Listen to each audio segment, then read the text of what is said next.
continue our coverage on the situation in the Middle East as Israel ponders how and when to hit back against Iran for its drone attack over the weekend.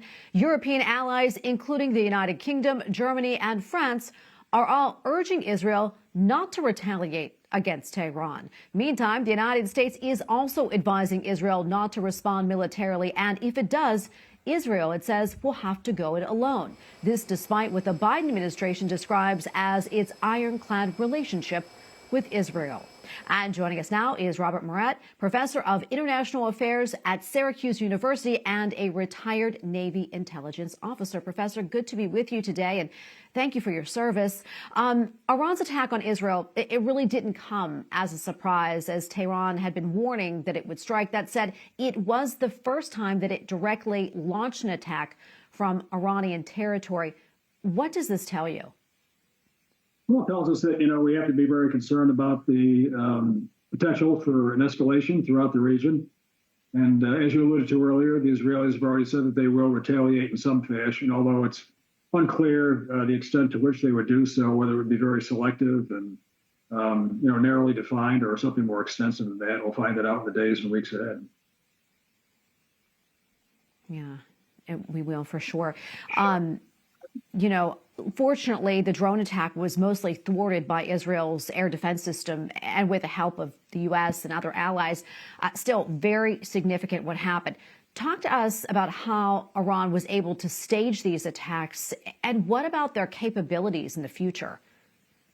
There was a lot more than drones, as you know. It was a very complicated attack by more than 300 aerial platforms to include drones, as you say, but also cruise missiles, and also perhaps most acutely the ballistic missiles that were fired from both Iran and also Yemen. From a military standpoint, as somebody who was in the military for about 35 years, the defenses were extraordinary. And I think what happened yesterday in terms of the attacks will be studied for years by people that are involved in air defense because of the tremendous capability that was exercised and all the different international partners that were involved. It's just a very, very complicated defensive operation, but one that was extremely successful, and we ought to commend all the forces that were involved in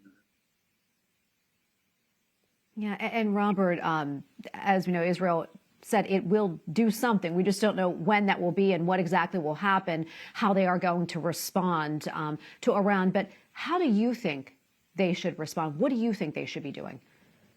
Yeah, I would hope that it would be selective and non-escalatory, and that's kind of a narrow, you have to thread that needle, which isn't always easy. It may be something that goes after either Iranian surrogates in the region or potentially something on the Iranian mainland, and that'll be a different category, depending upon how they decide to do it.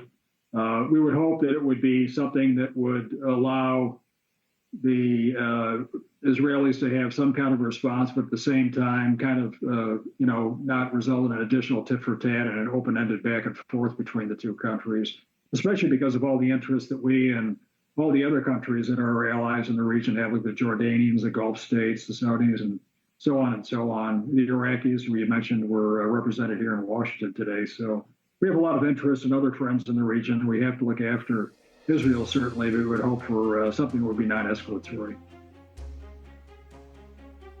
Yeah, we're praying for that for sure. Well, Professor Robert Murrett, thank you so much for coming on and for your analysis. We really appreciate it. Enjoy talking with you. Have a good evening now.